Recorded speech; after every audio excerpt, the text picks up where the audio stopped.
What's up? I'm John Middlekauff, the host of the 3 and Out podcast, and you can find it below in the description. Also, you're watching this on the Volumes YouTube channel. I need you to subscribe right now. Share it with your friends.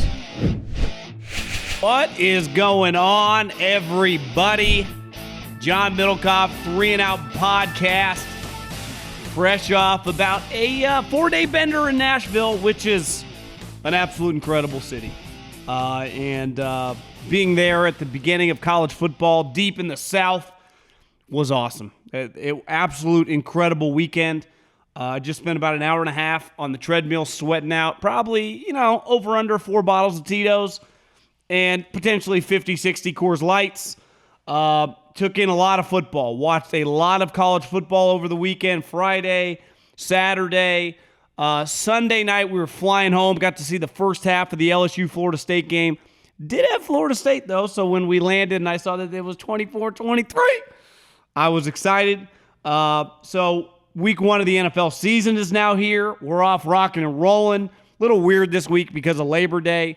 We got Bills-Rams coming up in just a couple days. If you listen to this on Tuesday, we're 48 hours away for the NFL season. Pretty good slate of games Sunday, and we'll just rock and roll. The game plan is podcast today. Have another podcast out on Friday with my man Stuckey doing some gambling stuff. It'll be me on the podcast, but Stuckey's joining us again. If you guys are new to the podcast, Action Network guy, big gambler, big Stuckey guy, and we'll probably pick 3 games every week on the NFL slate. Maybe college. Last year was difficult because we would put it out on Sunday, but this year it's going to be part of the Friday podcast. We'll work through things. We'll figure it out, and then probably consistently have mailbag out maybe early on Sunday morning, and then usually a podcast Monday, Tuesday, Friday, and just keep rocking and rolling like that. Other than that, a lot going on today. Got some bold predictions. I'm going to pick every division winner, tell you who I like to be the MVP this year, who I think is going to be the worst team in the NFL. Just some other things that, if you've listened to me for a while, you kind of know where I stand on a couple of these teams. And then a lot of college football thoughts. I love college football. I'd say the NFL pays the bills, but gosh darn, I could watch college football all day long, and literally I did. And it was glorious. It was like a lot of you listening, it doesn't get any better than that. So subscribe to the podcast, share with your friends. Also on YouTube, check out the YouTube, subscribe to the Volumes YouTube page. Middlekauff Mailbag, slide up in those DMs. At John Middlekauff is the Instagram handle. Fire in those DMs, and I'll get your question answered here. I'll put some at the end of the show, and we'll have some coming up later in the week as well. But I wanted to start with this. 3 bold predictions. So these are bold predictions, but I honestly, truly believe them. I'm not just saying them to say them. I think that all 3 of them have a possibility. And I'm going to start with one. It's going to seem a little crazy. And listen, this guy could lose every single game this year. They could go 0-17. And I don't think he would deserve to get fired. And I don't even necessarily think if this season goes off the rails, this guy would get fired. I don't think that is going to happen. But I do think you could see the light at an end of a tunnel of just a breakup. Sometimes breakups are just needed. Going your separate ways. Like ultimately, Brian Kelly just needed to leave Notre Dame. And he did it. Now, he chose that. Notre Dame wasn't going to fire him. But sometimes you just need to make a change. Bob Stoops kind of actively retired and gave them Lincoln Riley. I think this is the best idea for the program.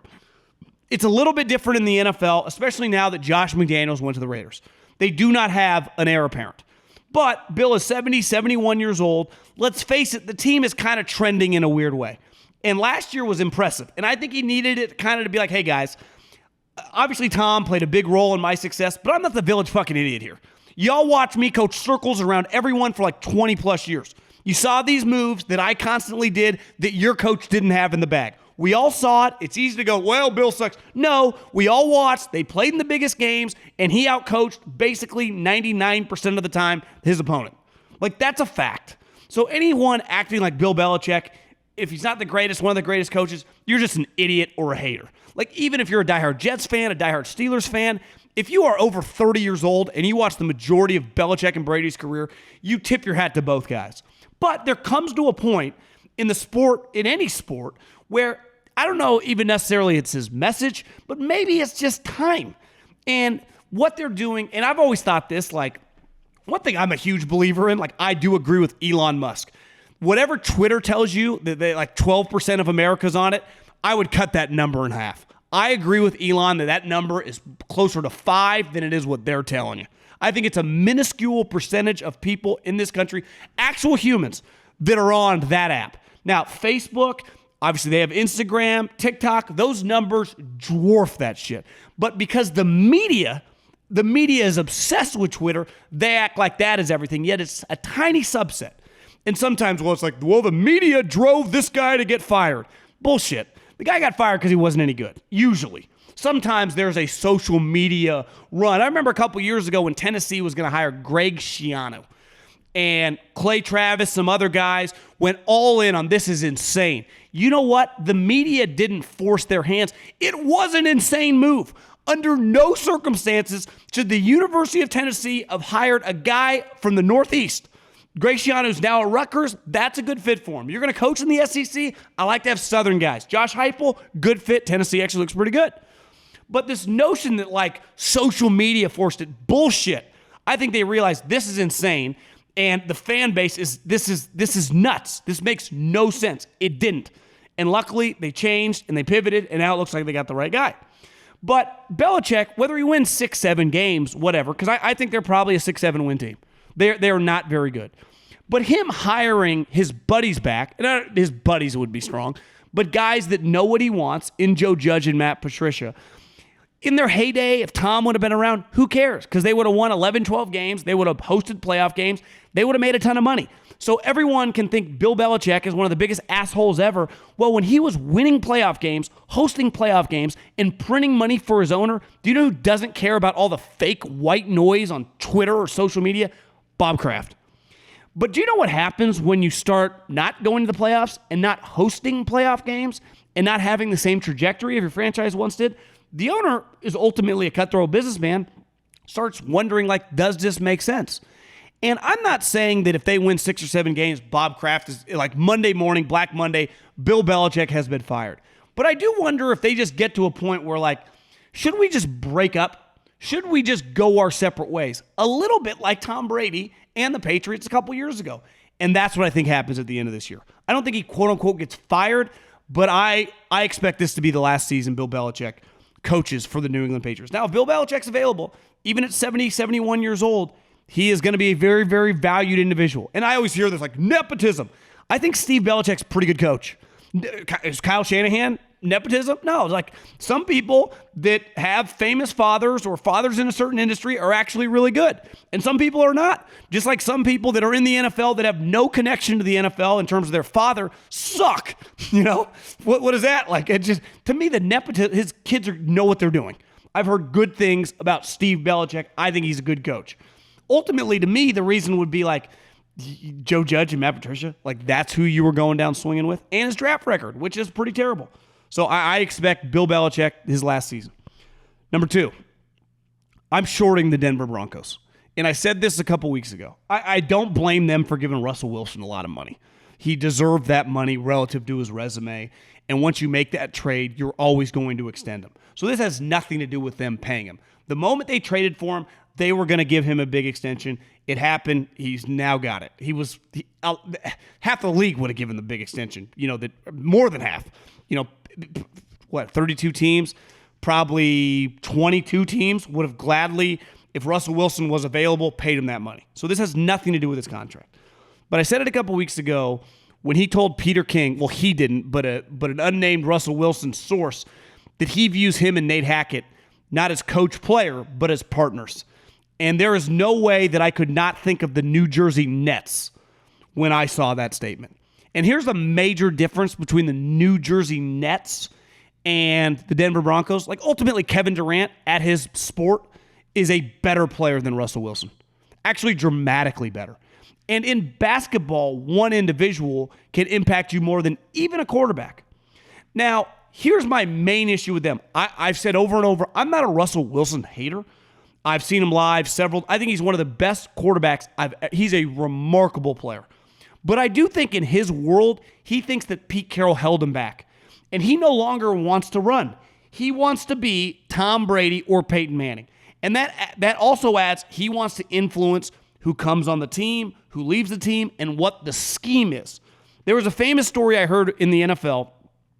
Well, I mean, it happened all the time probably, but when I was in the NFL, I was told when Peyton Manning would walk out to practice, this is in like the mid to early 2000s with the Indianapolis Colts. If you don't understand, like the way a practice happens is it's all mapped out. Every single play in a practice script, once you go to 7-on-7, 9-on-7, 11-on-11, any red zone team drills, is mapped out before you get to practice. Now, on the fly, a coach can ask for something or ad-lib. But for the most part, when you head out to a practice, once you get with, at minimum, 7-on-7 to obviously the team, everything is mapped out. That's what the coaching staff does. Peyton Manning would hand him the laminated sheet with the practice script every day. You would also hand him a red pen, and he would make corrections to it. And obviously, as time went on, he earned this kind of, like, I would say, legend of being like one of the smartest players we've ever seen. And I think Tom kind of took that on with Josh and Bill as time went on. Because at first, Peyton got a lot more credit than Tom. It's like, well, Tom's just told what to do by Josh, Bill O'Brien, and by Belichick. But then the second half of Tom's career was like, he basically is Peyton Manning too. And that the best quarterbacks can operate like that. I know Aaron Rodgers, as he should, has a lot of juice and tells LaFleur. Hell, LaFleur's even admitted, like, he has plays, I have plays, we go back and forth. Russell Wilson views himself like that.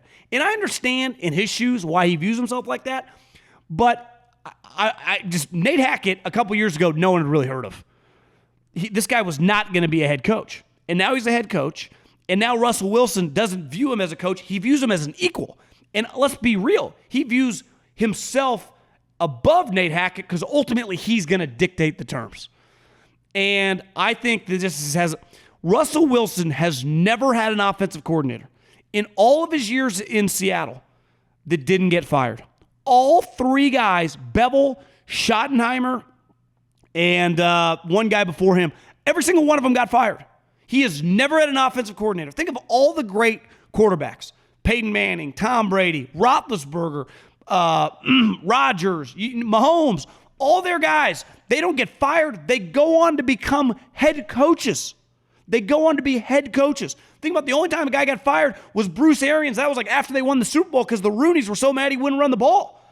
But he didn't get fired because they sucked. He got fired because they philosophically didn't view each other, the owner, not because they weren't killing it on offense. Yet Russell Wilson's offensive coordinators always get fired. And now his head coach is offensive coordinator. And the one thing Pete had is the juice to tell Russell no. You got to pick a team to finish fourth in that division. And it's not because I don't necessarily believe in Russell. I just don't believe in his philosophical belief on how he wants to operate now. He was always a number two. And when I say a number two, he was told what to do in Seattle. And let's face it, we can nitpick it all you want. They made the playoffs basically 8 out of 10 years.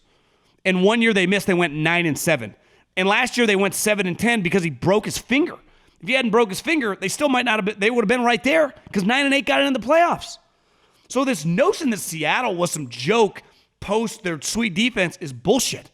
They were always very competitive and they were always a playoff team. So I think Denver is not going to go well. And last, and ultimately I'm not going to pick this team to win the division, Tampa Bay. I said what I said about Tom Brady last week that I completely understood about being 45 years old and having issues with just the way the NFL operates. Why? Because no one 45 is in the NFL. Most 45, hell, half the good coaches in the league are under 45 years old. 45-year-olds are not supposed to be star players in pro sports. It's unprecedented territory. And part of the reason what makes it so crazy about Tom is his kids. And now there are reports, which anyone who's been in any relationship could have told you from a mile away, like, yeah, I bet there's some weird stuff going on at home.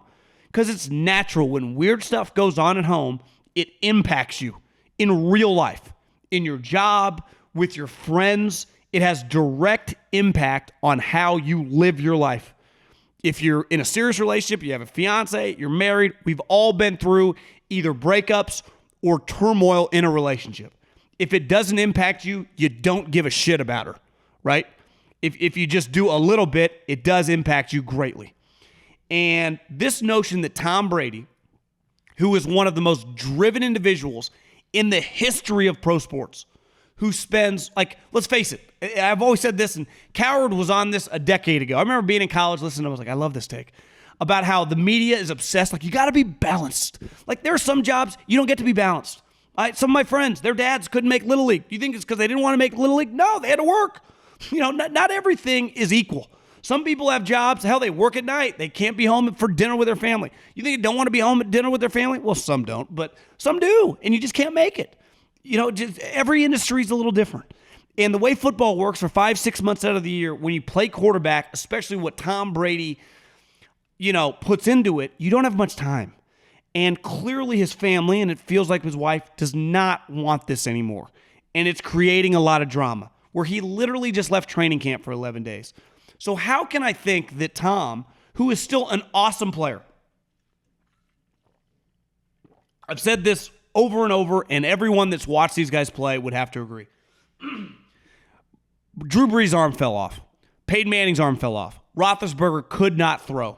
That's the reason those guys couldn't keep playing. Their right arms. They weren't any good anymore throwing the football. Tom Brady still throws the football at an elite level. We've all watched him. We all agree. But what turns out might take him down is not actual football, because the guy has mastered football. He's mastered the pliability. He's mastered it all. But you're home, whatever's going on, and the more and more intense it gets. I've known a lot of people. I'm not trying to act. I don't know anything beside what I've read on the internet. But let's just say, there's words divorce being thrown around. People listening that have gone through divorces, I've known a couple people. It's hard. It's not easy. And listen, as someone that's never had to go through one, I can't imagine going through it and then trying to be locked in, especially as things go on at work, or hell, just breakups, or just when she's really mad at you. These are human reactions going on. So the Bucs didn't sniff the playoffs for 12 years before Tom got there. Didn't sniff it. They were a joke franchise. And Tom came and he saved them. Now, they have a lot of talent, but if Tom ever disappears or retires or has to miss a couple games to go to the Bahamas, they're fucked. We all acknowledge that. And you could argue if Tom is not able to super focus and be completely present, which might be difficult if you have crazy things going on at home, like I'm out on him. And I worked with Todd Bowles for a couple years in Philadelphia. I like Todd Bowles. I think he's a pretty impressive guy. I've said over and over, in the NFL, like I get in a lot of industries why you want to keep moving up the ranks, because there's a big deal of like making $90K and making $220, making $180K and making $500 with a bunch of bonuses. When you get into normal people money, the difference of going up the rings dramatically changes your life. Gives you the ability to buy a $500,000 home or a $950,000 home. Gives you the ability to qualify for a loan or pay for your kid to go to private school, whatever. When you're talking about NFL number twos, defensive coordinator, the average defensive coordinator in the NFL makes close to $2 million. Several of them are over $3 million. Todd Bowles would have been one of those guys. You get paid a premium to be a number two, and there's nothing wrong with it. Most jobs, when you're not the head honcho, don't pay $2.3 million.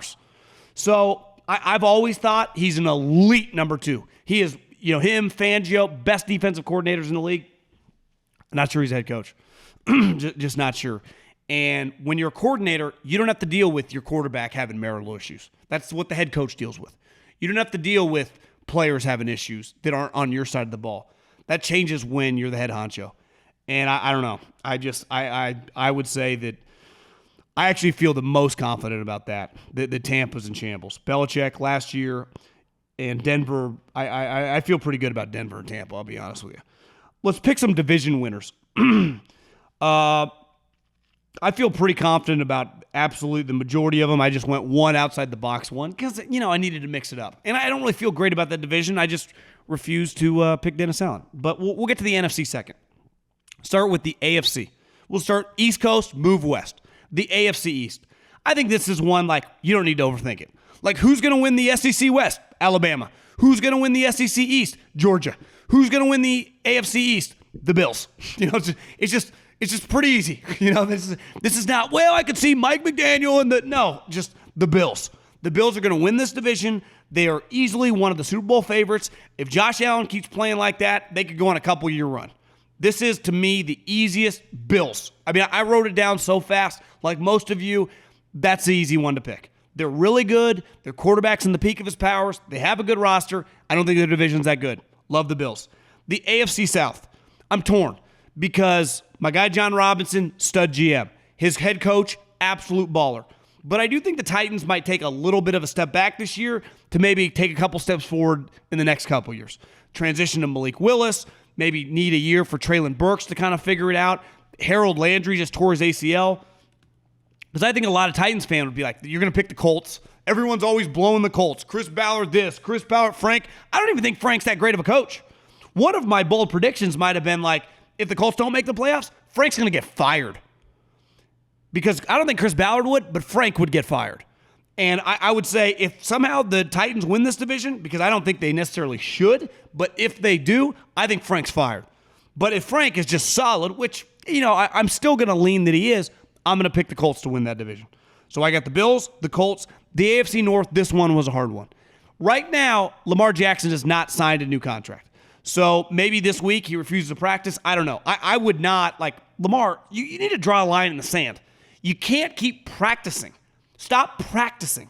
Tell them, hey, John, hey, Coach Harbaugh, Wednesday at practice, I ain't going to be there. I'm going to be standing on the sideline drinking Gatorade.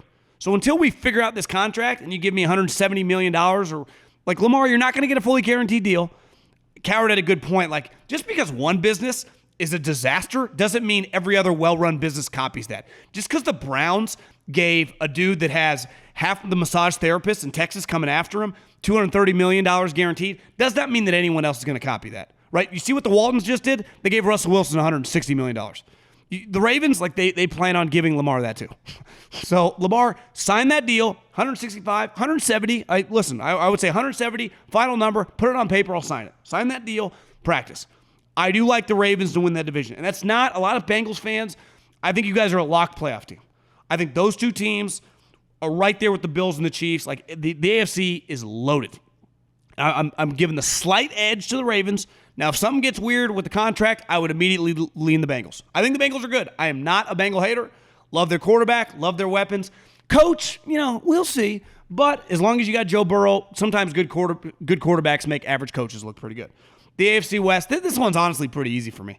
I've seen a lot of people picking a lot of other teams. I do think the Chargers have one of the best, if not the best, rosters in the league.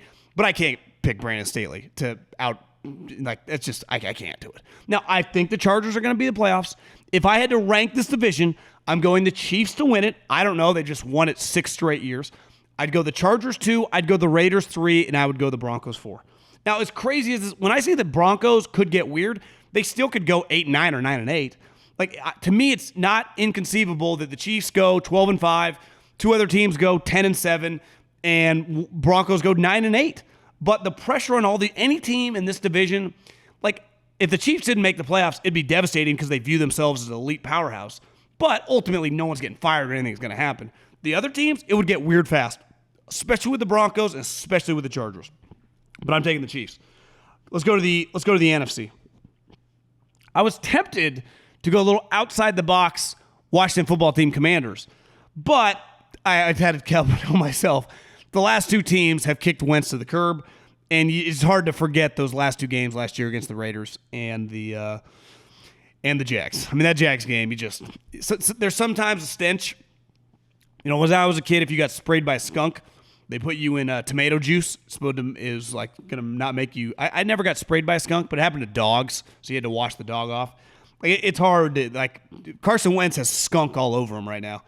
And if he doesn't clean himself right now, you never shake that stench. He has one weird year from kind of being out of the league. I'm going to lean with the Eagles here. And it's less, I think the Eagles roster is excellent. The quarterback, I'm torn on this one because I didn't like him at all coming out. And even last year at times, I don't know. I don't really see it. It's not really my style of guy, I like big arm guys that can sling it. I like Herbert. I like Josh Allen. I like Brady. I loved Roethlisberger. I like big guys throwing darts. And that's not really Jalen's deal. But the other thing that I really like, and this is, listen, I I respect the most about the Cowboys is Dak Prescott. I love players who do everything humanly possible to maximize their career. And I was reading Albert Breer this morning, and he was just saying one of Jalen's greatest characteristics, my throat's just worn out from Vegas, or Nash Vegas, I guess is what they call it, is how much he likes football. And it's why during the draft process we talk all the time about you really need to like football. Because ultimately, it takes so much of your time. It takes so much of your effort. It forces you intellectually, physically. It's so hard. You practice so much more than you play. You're always in the weight room. It's hard unless you're just some all-time physical freak to be good at football without loving it. It's another thing that always bothers me about the media during the unnamed scouts when they're like, yeah, he just doesn't like football. Like, that's some people in college. Not everyone likes football. Some people like football more than others that play it. Now, Julio Jones said he doesn't watch football. It doesn't really matter the majority of his career for Julio Jones. You know why? He's 6'4", he's 215, he can run a 4.3, he's bigger, faster, and has better hands than you. And he clearly likes playing football, but most good football players, I would say, tend to be football junkies. They love the workouts, they love the practicing, they love the game. And I do think we could see a very solid year out of Jalen. And a little bit like I still think the Cowboys are probably a playoff team because the NFC relative to the AFC is not close to as good. So I'm going to go Philly. and honestly, winning this division might be 10-7. I think the Eagles could probably get to 11-6. And it wouldn't shock me if the McCarthy-led boys are 9-8 or 10-7. But I'm going to give the slight edge to the Birds. The NFC South. Well, if I'm not going to take Tampa, because I'm not, I just cannot bet on Dennis Allen. When I worked in radio, I did the Raiders games. And I know their team wasn't great, but I couldn't take Dennis Allen seriously as a head coach. Now, I do think he's proven to be a very good defensive coordinator. But like I just said it about Todd Bowles. Dennis Allen, you are made just to make $2 million every single year. Now, he'd be like, what do you mean? They just offered me 6.5, $7 to be the head coach. I understand why these guys take it. But ultimately, you lose your job. And I'm just not betting on Dennis Allen. Could be wrong. Maybe their team's just so good. Maybe Jameis is just a new guy. But I'm taking the Carolina Panthers. I needed to have one that was a little off the rails. I do think Carolina could be really, really good on defense. They were solid on defense last year. J.C. Horn, if he stays healthy, their front's good. Offense was a main issue. Sam Darnold was terrible last season. Now, I'm not the biggest Baker Mayfield guy, but I had one take watching the preseason, sitting at my lady's house on the iPad, just watching some preseason games probably a couple weeks ago. I was like, you know what Baker does? He looks pretty natural in this Carolina jersey. Now, to me, Baker, when he's on, is probably somewhere between 15 and 20. If Christian McCaffrey can stay healthy, DJ Moore's a really good player. If they could just be solid on offense and the division gets a little weird, who knows? They would be my one sleeper pick. Now, Matt Rule could also get fired by the end of October. But I do not feel comfortable picking Tampa Bay. New coach, Brady in a weird place. I cannot take the Saints with Dennis Allen as their head coach. So, I obviously think the Falcons are going to be one of the worst teams in the league. I'm going to go to the Carolina Panthers. And last but not least, torn on this one, the NFC West. I have the utmost respect for the Rams. They've built, and the way they've done it is freaking awesome. I'm glad they've existed just in sports the last couple years to just be so different. But last year, the 49ers went 10-7. And Jimmy Garoppolo was all over the map. And they lost 4 games. Think about this. They swept the Rams in the regular season. But they lost their other 4 games in the division. They got swept by Arizona. One of them was Colt McCoy, who destroyed him. And they got swept by Seattle, who wasn't very good. In one of those games, I guess they played Russell twice, if memory serves me correct. But they went 2-4 in the division. So if you just go 3-3 in the division, because I would expect them to split with the Rams. And let's just say they split with the other 2 teams and just go 3-3, which I easily think could turn into 4-2. All of a sudden, instead of being a 10-win team, you're flirting with being a 12-win team. And I do wonder, are the Rams just going to go back-to-back years winning 12 or 13 games? It's are they at the point now, a little bit like the Warriors, where they know they've gotten over the hump. They have some older star veteran players where the key is just to be right by the playoffs. They know they can go on the road and win. Hell, they just did it in the second round. When they beat Tom Brady. And let's face it, they kicked his ass. So I wonder if they kind of pick and choose their spots. Let's say Stafford. I mean, I know I saw McVay say that his arm is good, but I think the Niners just have a lot more urgency. Now, you could go, well, Middlekauff, they got 2 fucking quarterbacks. And you're like, yeah, it's not ideal. I'd rather just have the one quarterback. Jimmy, Trey, who knows the way that goes. But I've been going to NFL training camps now for 13 years. Their roster is as good as any I've seen. Star players everywhere. And to me, they went on a stretch last year where they just kind of lost like 3 or 4 straight games. It started weird. They went 3-5. If they start faster, and Kyle has hammered this home, we just start fast. When I say start fast, instead of being 3-5, just start, 5-3. All of a sudden, it's much easier to get to that 11 or 12 game threshold. So I'm picking the Niners, but a lot like the AFC North, Ravens, Cincinnati in the playoffs. Niners, Rams in the playoffs. So, yeah. And then my worst team, I'm really torn between the Bears or the Giants. That one's a hard one for me. I think the Bears are going to be really, really bad. It's one of my favorite bets of this weekend would be the Niners versus the Bears. I think that matchup for the Bears is awful. The offensive line is horrendous. It's going to get ugly for the Bears. And I think the division, I think the Packers. Did I skip the Packers? I like the Packers in the North. My bad. I like the Packers in the North. And Minnesota, I'm not. I think they're a little overrated. Because they have a fundamental flaw. In a passing league, their DBs aren't that good. They can't really cover. So, I know they can score points. They scored points last year. Their offense has not been the issue. Their defense under Zimmer used to be awesome, and then it got weird. This notion that like Kevin O'Connell, he's going to make Kirk Cousins throw 38 touchdowns again? We saw that. Like Justin Jefferson, keep dominating. Dalvin Cook, he gets hurt sometimes, even though I like the backup running back. But I think they got a fundamental. I think they're overrated. I'm not with Colin on that 12-win team. So my worst team would be the Bears or the Giants. I saw today that Brian Daboll said that Mike Kafka, who I like, I was with him in Philly when we drafted him. He worked with my guys in Chiefs forever. I think Mike Kafka is a good young coach. Is going to call the plays. Like, hey, Brian, they hired you to call the plays. That's your fucking job. I don't understand when these young coaches get hired. Saleh last year, defensive coordinator. You got the job because you're the coordinator. When I hire you as a head coach and I'm giving you $7-8 million, I also want you to do, I don't know what you're good at. Like when McVay gets hired, when Kyle gets hired, when LaFleur gets hired, when Kingsbury gets hired, just go around the league. All the offensive coaches always call the plays.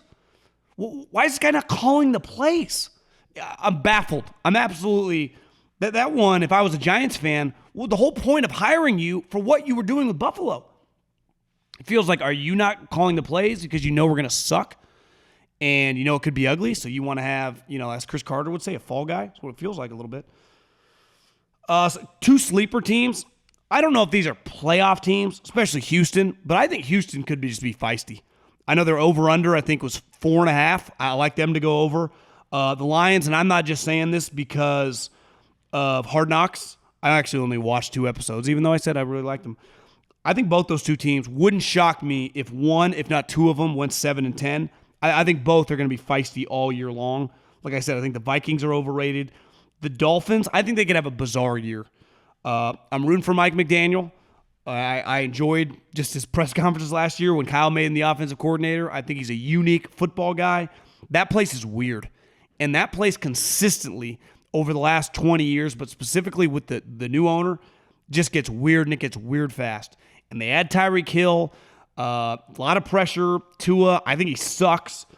I just think it could get weird and get weird fast. The Brady thing, the owner's always doing weird stuff. Would it shock you if they're in the mix for like Sean Payton by Halloween? I don't know, man. I don't see it. And I think Arizona's going to be a disaster this year.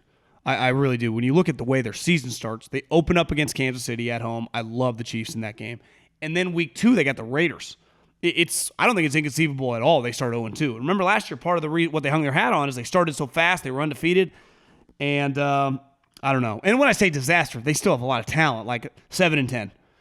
For a team that just, was competing. Honestly, if they just win week, 18, they win the division.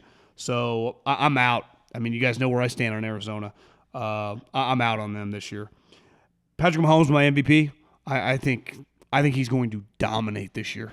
I think him, Andy, the Chiefs are going to be on a mission, and on a mission to dominate. It's why I love them week 1. Honestly, my prediction week 1 would be 38-17, something like that. Chiefs over the Cardinals. And I would say Joe Burrow would be right there. I think Joe Burrow is going to have another fantastic year.